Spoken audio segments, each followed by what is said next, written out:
कभी सोचा है कि जब प्यार किसी पिंजरे में कैद हो जाए तो उस रिश्ते में बचता क्या है।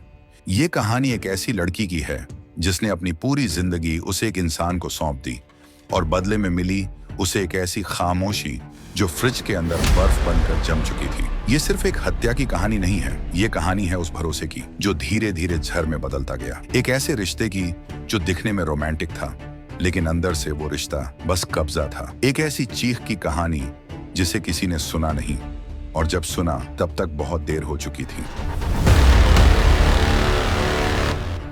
श्रद्धा वॉकर 27 साल की अपने सपनों की तलाश में निकली एक लड़की। मुंबई से दिल्ली तक का ये सफर उसने एक रिश्ते के लिए तय किया और वो रिश्ता था आफ्ताब पूनावाला के साथ। आफ्ताब 28 साल का, बाहर से काम नेचर्ड, अंदर से पूरी तरह पोसेसिव और कंट्रोलिंग। इन दोनों की मुलाकात हुई थी 2019 में एक डेटिंग ऐप पर। चैटिंग शुरू हुई, फिर मुलाकातें हुई और जल्द ही ये रिश्ता गहरा होता गया। इतना गहरा कि श्रद्धा ने अपने परिवार से दूरी बना ली और आफ्ताब के साथ दिल्ली में लिव इन शुरू कर दिया। सोशल मीडिया पर दोनों की कपल वाली तस्वीरें थीं, smiles, birthday post, hill station trips, सब कुछ परफेक्ट दिखता था।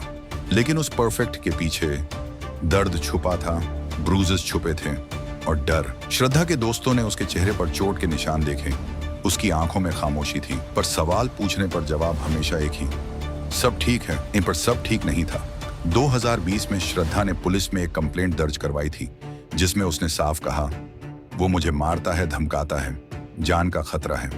लेकिन कुछ ही हफ्तों में उसने वो केस वापस ले लिया, शायद मोह से या डर से या इस उम्मीद में कि एक दिन वो बदल जाएगा। लेकिन वो नहीं बदला।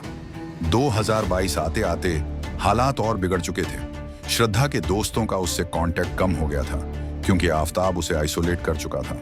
फिर आया मई 2022 जब दोनों मेहरौली के एक छोटे से फ्लैट में शिफ्ट हुए।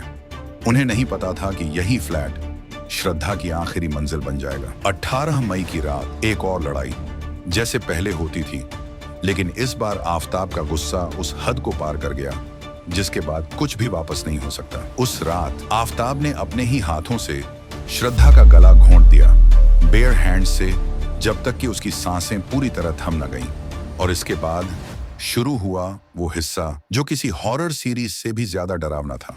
19 मई की सुबह आफ्ताब गया मार्केट। वहां से खरीदा एक नया 300 लीटर का फ्रिज, साथ में ब्लेड, आरी, डिटर्जेंट और प्लास्टिक बैग। और फिर अगले 5 दिनों तक उसने श्रद्धा के शव को टुकड़ों में काटा। 35 टुकड़े, हाँ पूरे 35। हर रात वो 2 बजे निकलता, एक एक टुकड़ा बैग में रखता और उसे जंगलों में जाकर डिस्पोज कराता। कभी उसे जमीन में दबाता, कभी ड्रेन में फेंक देता और फिर लौटकर उसी कमरे में आता जहां फ्रिज के अंदर उसकी ही गर्लफ्रेंड के टुकड़े रखे थे। 20 दिन आफ्ताब उसी घर में रहा, उसी फ्लैट में जहां फ्रिज के अंदर एक लाश रखी थी। और इस दौरान उसका इंस्टाग्राम चलता रहा, फ्रेंड्स से चैट्स चलती रहीं। वो खुद श्रद्धा के फोन से मैसेजेस करता रहा ताकि लोगों को लगे सब कुछ ठीक है। उसने श्रद्धा के अकाउंट से 54,000 रुपए अपने खाते में ट्रांसफर किया ताकि किसी को शक न हो। उसके लिए ये सब एक प्लान्ड गेम था और वो उसे लेवल बाय लेवल प्ले कर रहा था।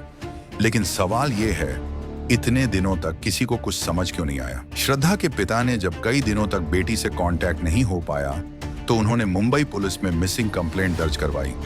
इन्वेस्टिगेशन दिल्ली पहुंचा और तब सामने आया श्रद्धा के फोन का लास्ट एक्टिव लोकेशन मेहरौली था। पुलिस ने आफ्ताब से पूछताछ की। पहले उसने कहा वो तो घर छोड़कर चली गई है, मैं भी नहीं जानता कहां। लेकिन पुलिस को कुछ गड़बड़ लगी। डीएनए सैंपल्स लिए गए, फ्रिज और किचन से ब्लड ट्रेसेस मिले, जंगल से कुछ बोन्स और जॉ फ्रैगमेंट्स मिले जो श्रद्धा के फैमिली डीएनए से मैच हो गए। और तब वो कहानी सामने आई जिसने पूरे देश को हिला दिया। आफ्ताब ने फाइनली कन्फेस किया, यस मैंने मारा, टुकड़े किए और सब कुछ प्लान किया था। पुलिस ने 6,629 पन्नों की चार्जशीट दाखिल की। हर मूवमेंट ट्रैक किया गया, phone data, card transactions, CCTV visuals, सब कुछ। फॉरेंसिक रिपोर्ट्स ने क्लियर कर दिया ये कोल्ड ब्लडेड मर्डर था, नो सडन इंपल्स।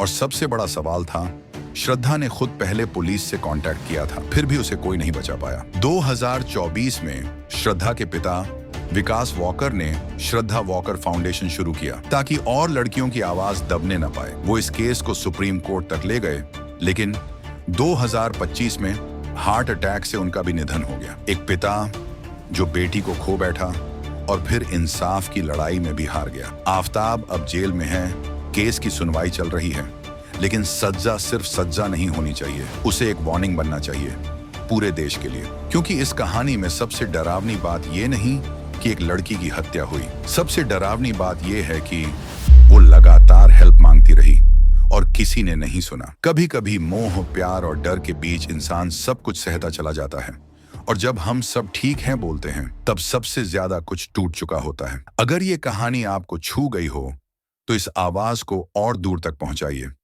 सुनो सीन को सब्सक्राइब कीजिए, क्योंकि हम सुनाते हैं वो जो अक्सर कहा नहीं जाता।